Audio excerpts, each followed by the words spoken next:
Lẹ́yìn oṣù mẹ́rin tí wọ́n kúrò níjọba, ẹ wá gbọ́ ohun tí Fẹmi Adeṣina sọ nípa Buhari. Olùdámọ̀ràn pàtàkì lórí ètò ìròyìn fún ààrẹ àná lórílẹ̀‐èdè yìí, Muhammadu Buhari, olóyè Fẹmi Adeṣina ti sọ pé adarí tó ní ìgboyà tó sì kójú òṣùwọ̀n ni ọ̀gá òun.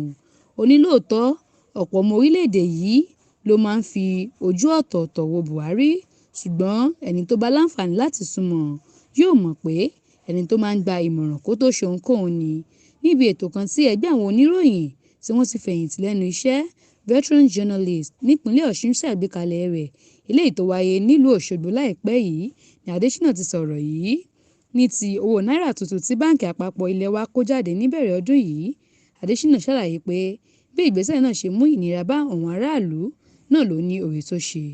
Ó ní bí ìjínigbé ṣe dínkù lásìkò ọ̀hún náà ní fífi owó ra ìbò lásìkò ìdìbò àpapọ̀ tó wáyé kọjá yìí kò ṣeé ṣe fún àwọn olóṣèlú. Nínú ọ̀rọ̀ tó sọ, gómìnà báǹkì àpapọ̀ ilé wa nígbà náà Godwin Emefiele ló mú àbá náà wá fún Buhari. Nígbà tó sì ṣàlàyé tí ààrẹ sì rí i pé ó dára ni wọ́n bẹ̀rẹ̀ rẹ̀. Ojú èmi gan rí màbo lásìkò yẹn, mo ná ẹgbẹ̀rún lọ́nà 20 náírà fún odidi ọ̀sẹ̀ méjì.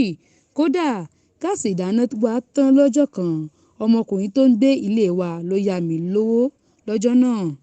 Ṣùgbọ́n tí a bá wò dáadáa, a máa rí i pé ire wà nínú ibi.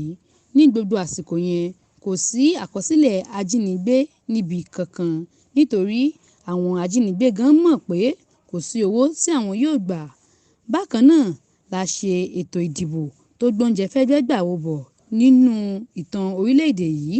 Lọ́dún 2023 kò sí àǹfààní fún ẹnikẹ́ni láti ra ìbò.